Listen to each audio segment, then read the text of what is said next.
Europe 1. Vous êtes bien sur Europe 1. Les enfants d'Europe 1. Et ce matin, avec les enfants d'Europe 1, Dimitri Pavlenko, retour sur un événement législatif. Oui, 10 février 2004, promulgation de la loi sur les ports de signes religieux dans les écoles, collèges et lycées publics. Tout signe religieux porté par les élèves lors de triches est désormais interdit.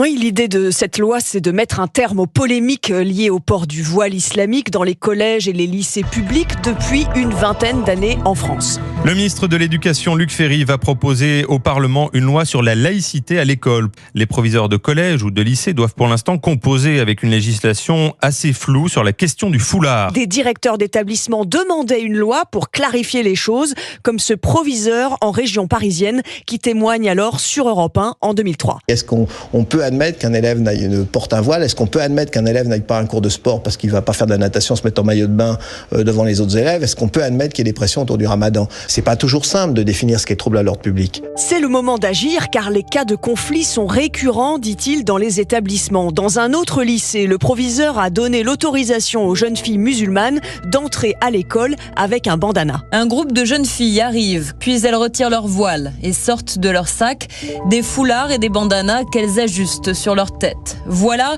le compromis que nous avons trouvé, explique le proviseur, qui préfère rester anonyme pour ne pas relancer la polémique. Et le président de la République, Jacques Chirac, prend la parole depuis l'Élysée en 2003.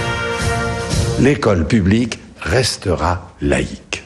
Pour cela, une loi est évidemment nécessaire. En revanche, je ne crois pas qu'il faille ajouter de nouveaux jours fériés au calendrier scolaire qui en compte déjà beaucoup. La commission Stasi avait en effet proposé de faire de Kippour et de l'Aïd el-Kébir des jours fériés à l'école. Le voile est jugé comme un outil prosélyte en lui-même, mais les atteintes à la laïcité continuent dans les années qui suivent et certains professeurs, comme ici en 2015, sont mal à l'aise avec l'idée de faire appliquer la loi. Pour moi, c'est pas bon. C'est pas le rôle de l'école pour moi. La religion, c'est d'abord toi, ce que tu penses que tu es, et ensuite, si tu décides, je sais pas, de porter une croix grosse comme ça ou un voile, c'est accessoire. Et récemment, c'est le port de l'abaya à l'école qui avait fait débat à la rentrée scolaire de l'année 2023.